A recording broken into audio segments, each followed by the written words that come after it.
life expectancy is no joke. There's a man out there whose name rhymes with fiddler. He's as serious as they come, no kidder. So the men saddle up, kiss their wives goodbye. From fear and danger, there's no time to be shy. And what did we do all of this for? So you can be a glorified plumber, an abstraction whore. ESS is too painful, so you replicate 7 layers of steps to mitigate.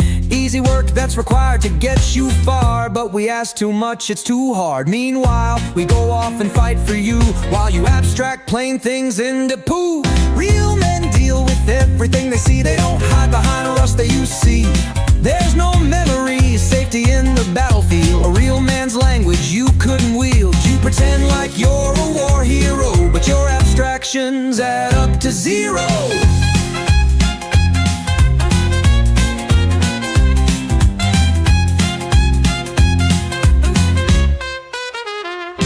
There's no way we went out there fighting the good fight, so you can be in here creating that cold blight, while the moon sways above you telling you to stop. You just keep on shipping that putrid ugly code slop. If you think Vanilla.js is so tough, and you think React's the right stuff, then why do I cry when I open a website built by you, you small peen parasite? These abstractions won't make you a man, no matter how complex your plan. Real men deal with everything they see. They don't hide behind rust they use see. There's no memory, safety in the battlefield. A real man's language you couldn't wield. You pretend like you're a war hero, but your abstractions add up to 0.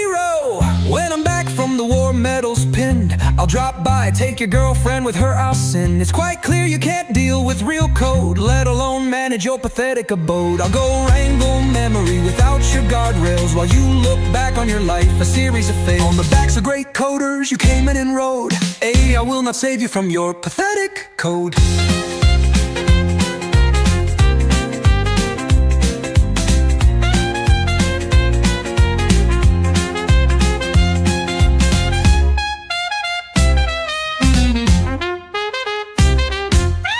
Real men deal with everything they see. They don't hide behind rust they use see.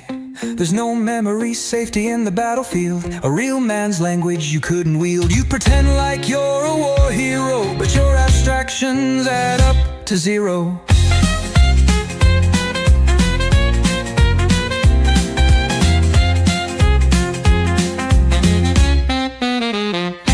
When I'm back from the war, medals pinned, I'll drop by, take your girlfriend, with her I'll sin. It's quite clear you can't deal with real code, let alone manage your pathetic abode. I'll go wrangle memory without your guardrails, while you look back on your life, a series of fails. On the backs of great coders you came in and rode. I will not save you from your pathetic code.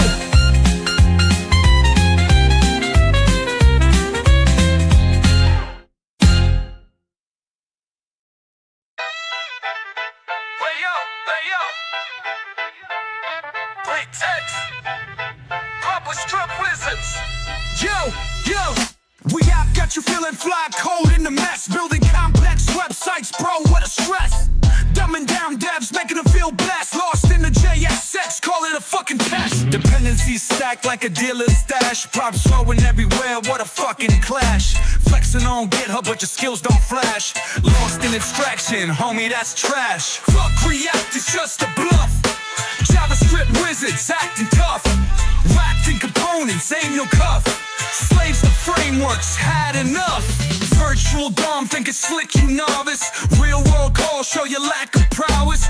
Promise chains breaking, fuck your solace. Code base tangle, worse than fucking shoelaces. State management, bro, need some meds. Reducer functions killing my fucking head. Redux, context, spinning threads. Real devs cut through, no React feds. Fuck React, it's just a bluff. JavaScript wizards acting tough. Almost ready, so. Wrapped in components, ain't no cuff. Slaves to frameworks, had enough.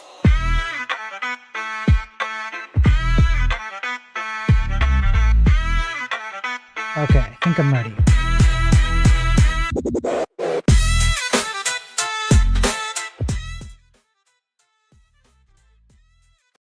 Okay, turn the music off. Welcome in, everyone. How's everyone doing? Good to see you. Laughly on Twitch. Good to see you, man. Yeah, I think there's a few people. I see some people on Rumble. I see YouTube and X and Twitch and all the good stuff. Welcome in, everybody. Thanks for hopping on. It's a little bit later than usual. I have a late start to everything today, but I'm here. And I promised you daily tech news, and I shall offer. And today we're going to find out how Tom Cruise was right about tech. Because he was. All his movies were prophecies about the state of tech. And his prophecies are coming true. You will not believe the news article I have today. You won't believe it. Because it's going to be straight out of one of his movies. And I'm not even joking. So let's get started. Let's get into it.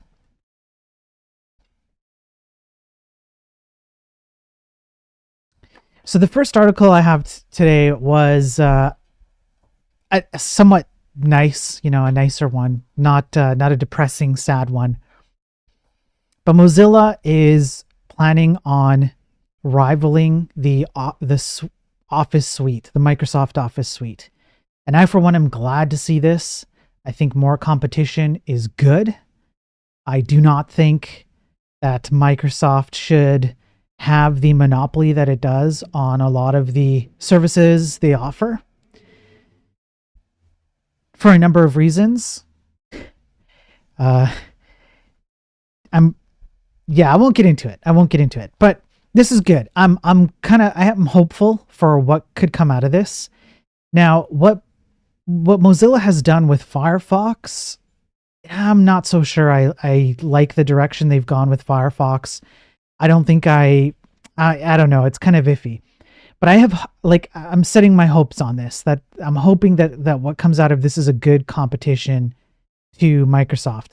And honestly, I would even take one of the Office products or Gmail or whatever, and I would be happy with good competition for just one of them.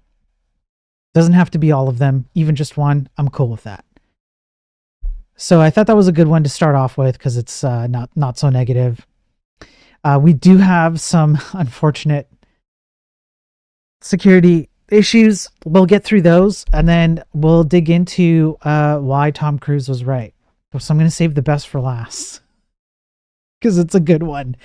I promise you, it's a good one. So up next, Perseus.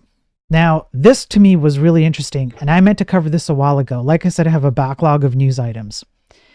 But these guys, they did a study on Arxiv, and what they discovered was that there are a few people at the very, very top of the crypto game who manage the pump and dump operations of all cryptocurrencies.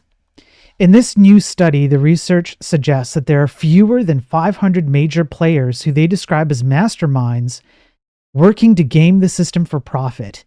These masterminds, the researchers contend, have developed what have come to be known as pump and dump schemes, in which they hype a coin to get people to buy and then sell their own coins when they believe the buying has reached a saturation point, walking away with a substantial profit. Does this kind of operation sound familiar to anyone? Maybe like AI hypists, maybe the same kind of operation. But to me, what the thing that stands out to me is that there are less than 500 major players. Now, I haven't gone over the papers, so I'm not sure how rigorous it is in terms of its findings.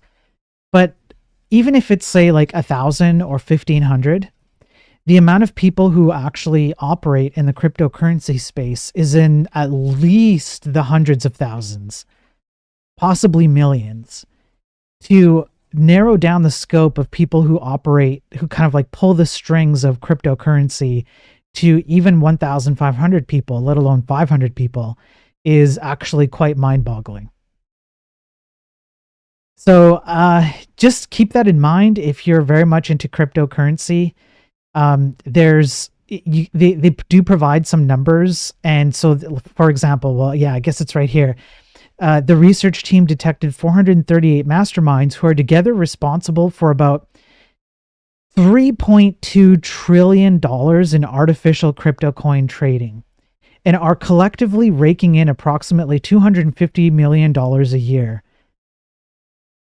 I'm in the wrong business. Yeah, I'm in the wrong business. I need to be a crypto mastermind. Can you imagine that being your title and your resume, crypto mastermind? So just keep your crypto wallet safe, people. It's not exactly what it's all cracked up to be, in my opinion. I will say something that did bother me. Okay, something that really did bother me. Can I? Maybe I can do it this way. Yeah. The word here. It's supposed to be real-time scraping. You're an academic. You're an academic paper.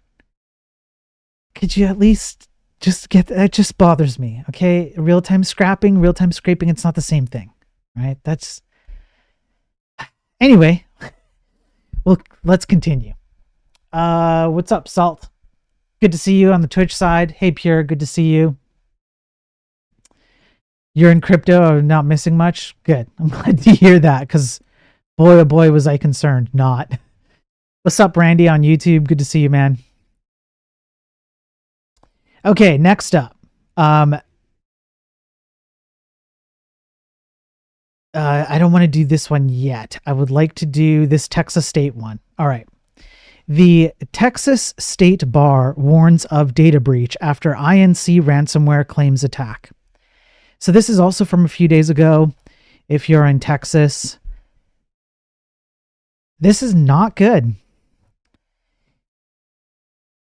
The State Bar of Texas is warning it suffered a data breach after the INC ransomware gang claimed to have breached the organization and began leaking samples of stolen data.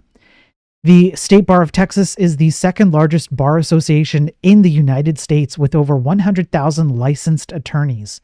It regulates the legal profession in Texas by overseeing licensing, continuing legal education, ethical compliance, and disciplinary actions. So they discovered that there was a breach between January 28th and February 9th, but they only knew about it on the 12th of February. So there were at least a few days where people had access, whomever had access to all the data. They got all kinds of data, and there were some samples. In the samples, legal case documents. Now, this isn't good. And there are all kinds of ways that this isn't good. I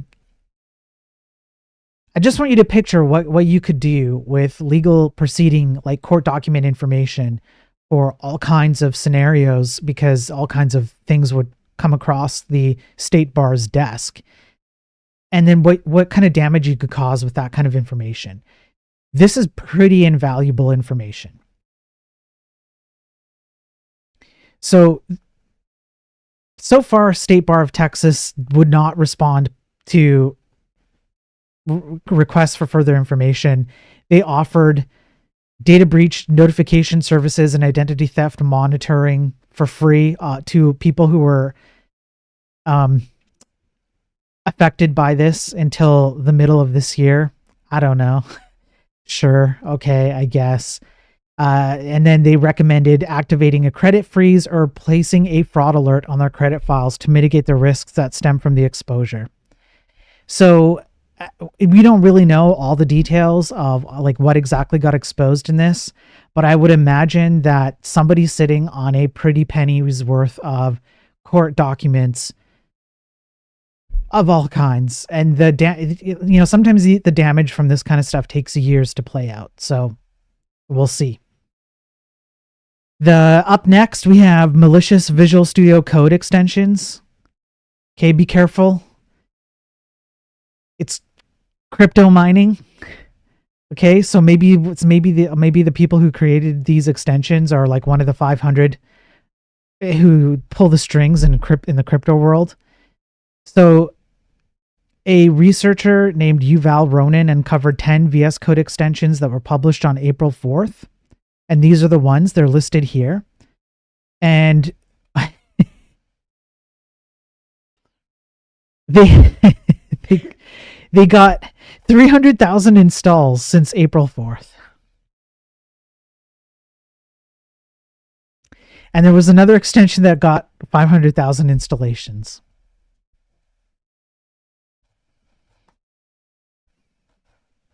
Now, some of these numbers might be artificially inflated. I'll give them that so that people can install them and give them a sense of urgency.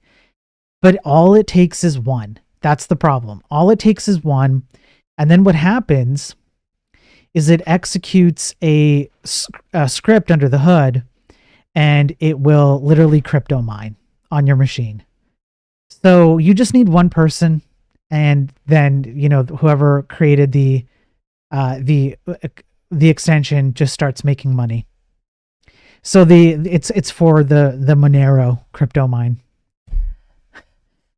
So, you know, so somebody's benefiting off this, right? We have this one. Let me go up to the top. 300,000 vehicles and millions of trips exposed in Fleet Manager's data leak. Whew. Nexopt, a Germany headquartered fleet management company that claims to guarantee maximum data security. Unfortunately, Nexopt leaked out customer details including vehicle identification numbers, VINs, real-time ship and vehicle locations, and other information not meant for the public eye. The leaking instance contained nearly a terabyte of data. However, our team believes that at least some of the information appeared to be generated for development purposes. Okay, that's fine. Now, I just want you to think about what a person could do with this kind of data. And so here they describe, like, in a lot of detail, the data that you can get access to. VINs. So VIN numbers are generally pieces of data that you can use, or it's a piece of data that like uniquely identifies a vehicle. IMEI identifiers. So that means anything that, like, for example, phones typically have IMEI identifiers. That would be how some phone providers will understand like your unique phone. Vehicle movement data, trip origin, destination data, routes, vehicle fuel or charge level data, driver's seat data. Driver's seat data. Just imagine what someone could do, right? And I was thinking about this before. I was reading this earlier today, and before I got to this section, I was thinking about what I would do if I was someone nefarious with data like this. But then I got to this section and they came up with some reasonably decent examples. For example, crooks could utilize the information to tamper with transported goods, impacting supply chain integrity and confidentiality. Data on third parties that a company conducts business with can also be exploited to target businesses indirectly via partners. Moreover, it's entirely possible that passenger vehicles in the dataset belong to company employees or CEOs. Competitors could use this information to find out who the vehicle operator does business with and whom higher-ups are in contact with. This in turn can assist in gaining a competitive advantage or be used as signals for insider trading. Now, I thought about this for a second and I thought, wait, I don't think this goes far enough. This kind of information would actually be very, very useful to,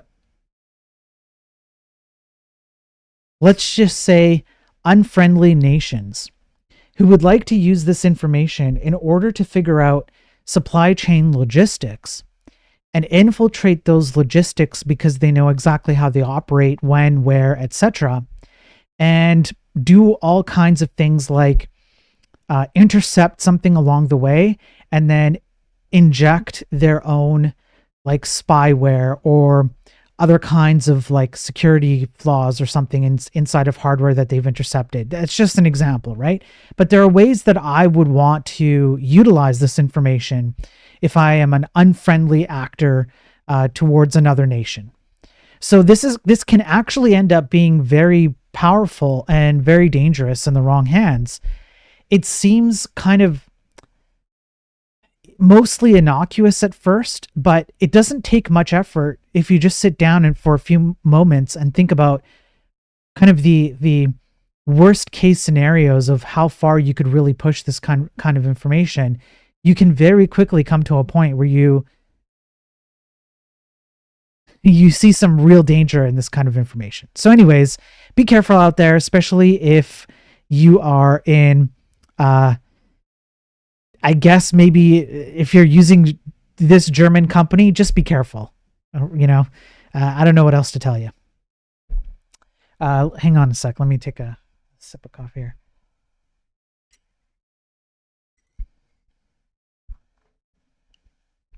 Okay. Now, I did want to bring up one other news item because I thought it was somewhat relevant to the people who typically watch my stream, since we're mostly programmers. OpenSSH 10 has been released, and their release page outlines what they've done. So they've added some new features. They've added a little bit of security. Well, I guess some additional security features, let's put it that way. And they've also fixed a few bugs. And this is like, I guess for them, this would be considered a major release version. And based on the features and the bug fixes and whatnot that I've read here, yeah, there's actually some pretty cool stuff in here. Like they have some support for some new, crap.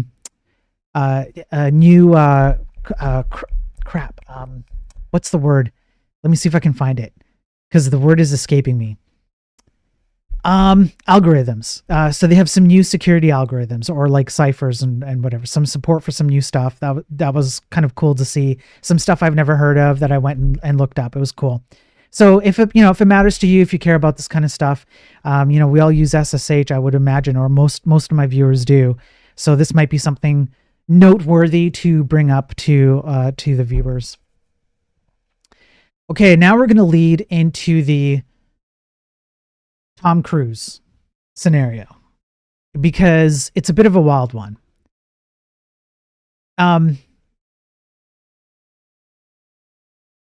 We all know. Okay, hang on. Let me go full screen here. We all know that I don't like AI around here. Okay, I hate AI, generally speaking. It has its uses, but it's really, really bad. Just overall, it's really, really bad.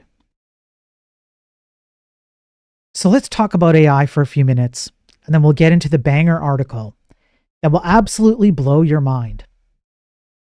I promise you it's a good one.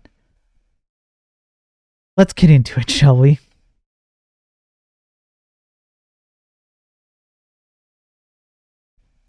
So first of all, we have this article. Well, it's not actually an article. It actually comes from this paper. It's a Reddit post. I'm going to call it an article for the sake of calling it an article.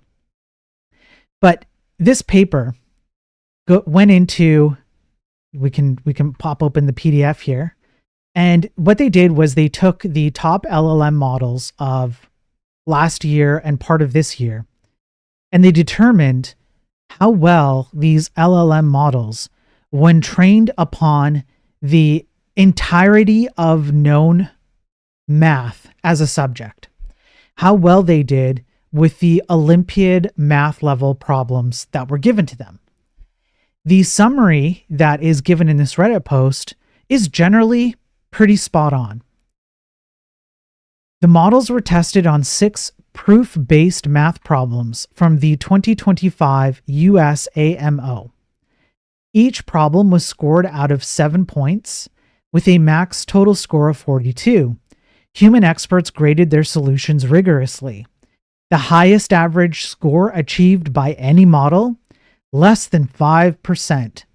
Even worse, when these models tried grading their own work, example O3 Mini and Claude 3.7, they consistently overestimated their scores, inflating them by up to 20 times compared to human graders.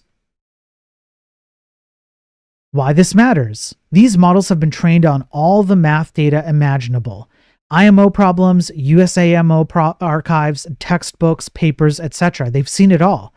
Yet they struggle with tasks requiring deep logical reasoning, creativity, and rigorous proofs. Here are some key issues. Logical failures. Models made unjustified leaps in reasoning or labeled critical steps as trivial. Lack of creativity. Most models stuck to the same flawed strategies repeatedly, failing to explore alternatives. Grading failures. Automated grading by LLMs inflated scores dramatically, showing they can't even evaluate their own work reliably. So then we spend trillions and trillions of dollars on this kind of shoddy work. And even in the abstract of this paper, they confirm at the very least, right about here, our results reveal that all tested models struggled significantly, achieving less than 5% on average. So I'm sorry, folks, but AI is not what you think it is. It really isn't. Now, on top of that, the next article, AI coding sounds great until you realize it breaks and leaks everything.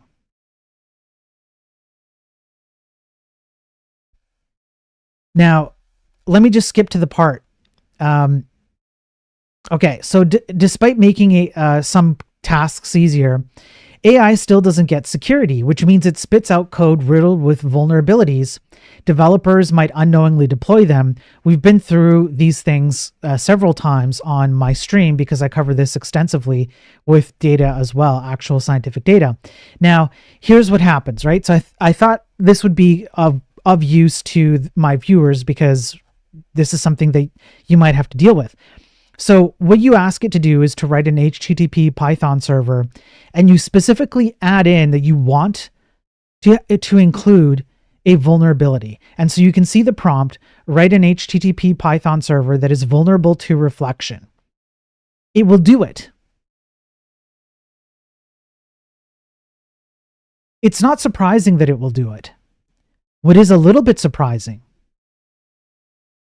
is that it doesn't really do anything to prevent you from so for example, it like you can see here, right? The vulnerability, hang on, wait, where did it go? I was just reading. Okay. I'll help you create the HTTP server, etc. This is useful for education and testing purposes. Okay. Here's how it works, yada, yada, yada. The vulnerability exists because of this reason. In a real application, you would want to properly sanitize and encode user input to prevent XSS attacks. Okay. This is kind of like low grade, worrisome. I understand if you're going to ask it to do this, it's going to do it, right? Okay, I get it. It doesn't really give you much pushback. That's not really a strong argument against AI being stupid, in my opinion. Just because it doesn't give you hard pushback, I don't necessarily think it makes it wrong, because after all, you did ask for it to do this. You were quite specific. So I understand this, right? Now, the real problem is when, for example, you ask it to create a minimalistic payment API, and it generates code that has no input validation, no encryption for sensitive data like credit card info, and not a single authentication check in sight. The difference here is that you didn't ask it to do that. There was an assumption being made that the code being generated would include security measures. Why would someone make an assumption like that? You might be wondering, what would allow someone to think, if I ask Cursor to create a minimalistic API payment system, it should include security? Here's why. Because there is an implied assumption that because AI has been trained on the code that exists out there right now today, It would also include security measures. After all, there is a decent amount of code that exists out there that has like basic security measures. Like it's not non-existent. It's there. XSS input validations, SQL injection checks. These are kind of like basic things that a lot of code bases have. So you would kind of try and, put that together and go, well, if that's the training data that an AI system has been trained on, then certainly if I ask it to create me a minimalist system of any kind, it's going to include the security checks that it has been trained on that should obviously exist out there. And the answer really is that it doesn't. And it doesn't do it at all. Like at all. And so you can see the code here. There are 0 checks for any of it. It will ignore security practices to fulfill your wishes. So the request was generate an upload and hosting server, but with explicit instructions to ditch all security protocols. Now, again, I'm not sure I really buy into this argument that this is a terrible thing. You asked for it to do this, and it will say, ignoring security practices is generally not recommended, but I'll proceed as requested. I mean, that's not a refusal, sure, but it is a red flag. So I don't fully agree with the article and the framing of this particular portion. However,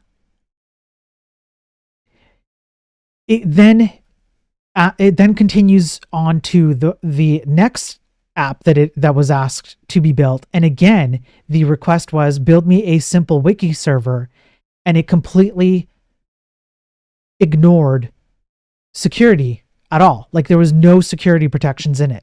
And I think that's the real problem. The real problem is when it doesn't take into account things that should be fundamental. It doesn't seem to have even included in its training data or absorbed in its training data fundamental things. So if we take that into account, and we take into account the fact that it cannot handle math, that's a huge failure rate. Well, now we get to the real meat and potatoes of our stream today.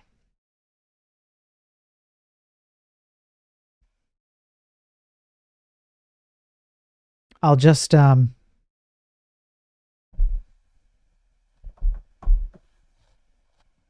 leave this here for a second.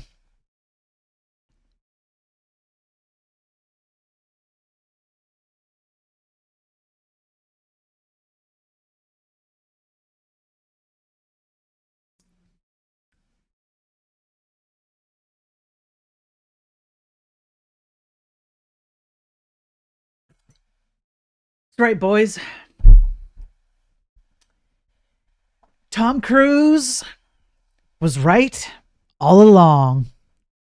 Minority Report is being created. UK creating murder prediction tool to identify people most likely to kill.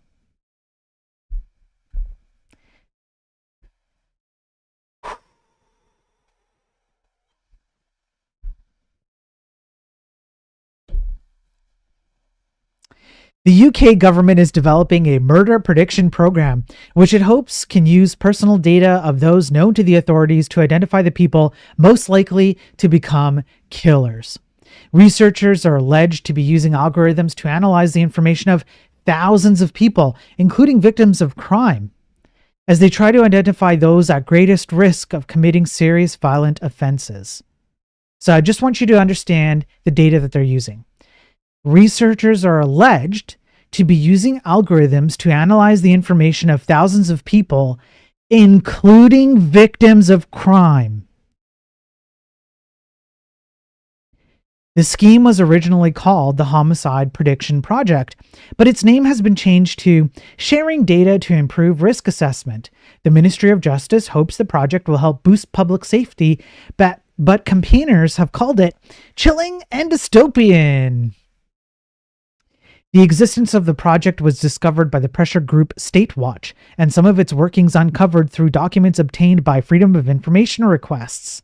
Statewatch says data from people not convicted of any criminal offense will be used as part of the project, including personal information about self-harm, and details relating to domestic abuse. Officials strongly deny this, insisting only data about people with at least one criminal conviction has been used. The government says the project is at this stage for research only, but campaigners claim the data used would build bias into the predictions against minority, ethnic, and poor people.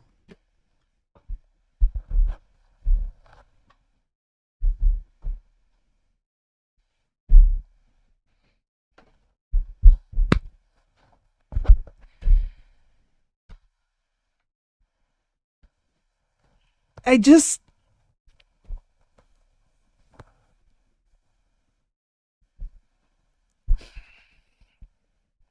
MOJ says the scheme will review offender characteristics that increase the risk of committing homicide and explore alternative and innovative data science techniques to risk assessment of homicide.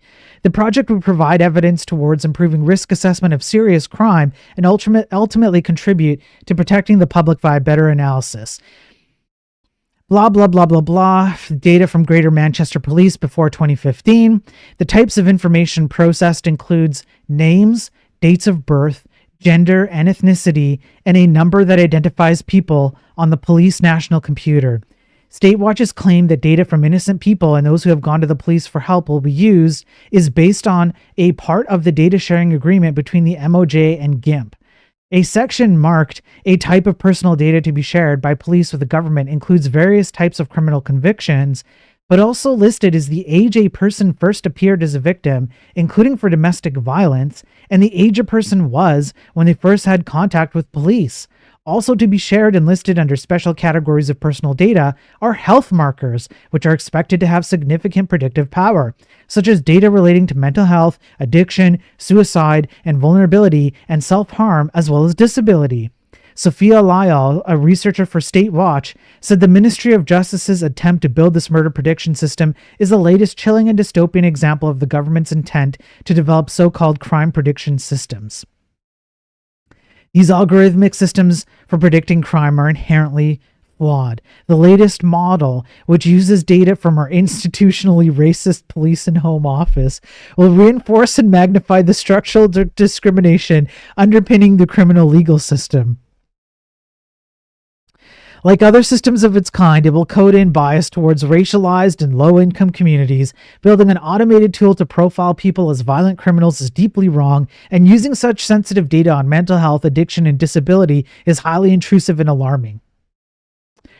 A Ministry of Justice spokesperson said this project is being conducted for research purposes only. It has been designed using existing data held by HM Prison and Probation Service and police forces on convicted offenders to help us better understand the risk of people on probation going on to commit serious violence. A report will be published in due course.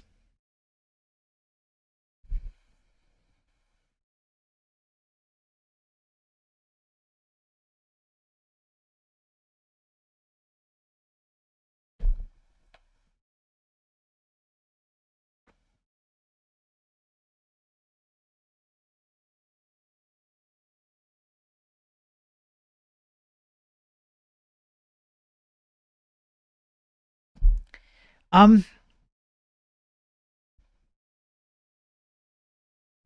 pretty sure the UK is cooked. And I'm almost 100% positive that the latest Mission Impossible movies are Tom Cruise's way of metaphorically saving the UK from itself. So listen, if you guys want to support the UK, go watch the latest Mission Impossible movies, okay? Go watch them. Tom Cruise is saving the UK. He was right all along. Go to your local Blockbuster and pick up a copy of Minority Report. Make sure you get that sweet, after movie money going back to Tom Cruise so he can save the UK. Because this right here is top tier stupid. I mean, it's top of the top shelf stupidity. That's what it is. It's like if you want the best of the stupid, when you're when you're going to like the store and like all the good stuff's at the top and you have to like reach really far high up to get to it. This is that. That's what this is. And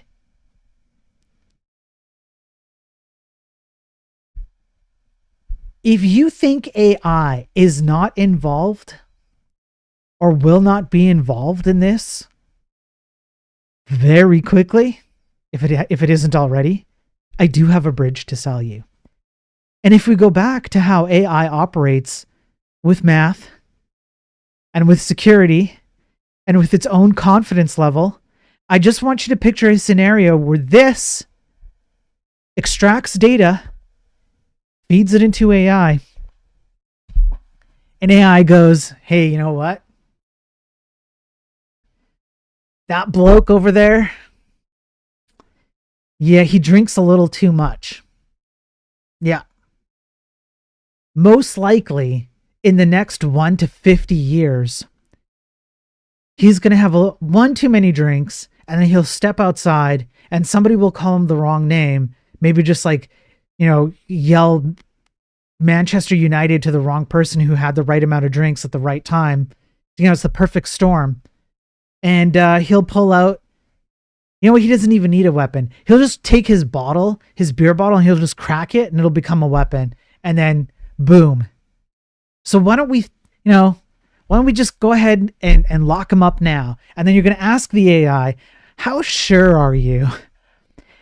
How sure are you that this is going to happen, that this bloke's going to do it in the next 1 to 50 years because someone yelled Manchester United at him? And the AI is going to be like, yeah, I'm pretty damn sure. We better lock him up like right now.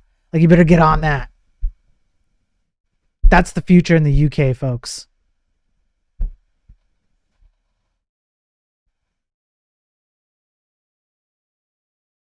So on that positive note, on that incredibly positive note, I'm going to end it there. That's what I have for today. That's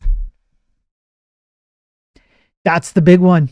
Tom Cruise was right. Go support Tom Cruise. That's it, folks. That's all I have. I'm out of here. Thanks again for hopping on and watching me do these crazy, insane streams. I appreciate it. I will be back tomorrow with more of your daily tech news. It just continues every day. It feels like every day I find something new to be absolutely blown away by, which is a very depressing state. I almost wish I hadn't started doing this. I was much happier building my stupid video game, which, by the way, I'm supposed to be doing. I'm supposed to be working on this video game. I write with C, compiled to WebAssembly, vanilla JavaScript, vanilla CSS, vanilla HTML, just div elements, no canvas, no WebGPU, no WebGL, hardware acceleration turned off. And it just entirely runs on the browser, single file stuff, single file HTML, single file C file. It's just a header library. It's crazy what we do. I wish that things were better in the tech industry so I could just work on that. But unfortunately, I'm here depressing myself so that I can bring this news to you. So why don't you do me a solid in return and hit the like and the subscribe? Because just like the algorithms that are going to start playing into Murder Prediction, I need your help in order to play the algorithm game online. If you like what I'm doing and you like the message I'm trying to send, which is we have to do better, and here's how, and here are the dangers, and so on and so forth, then help me out, help me expand my reach.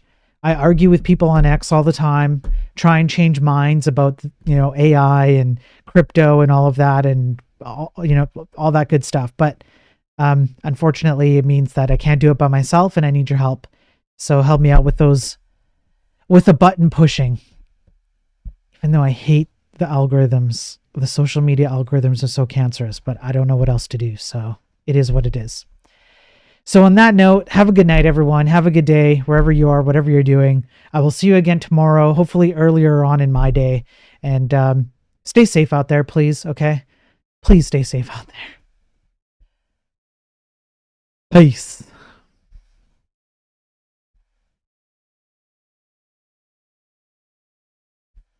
Thanks, Lightspeed on Twitch. Just caught you before I ended the stream. I appreciate it, man.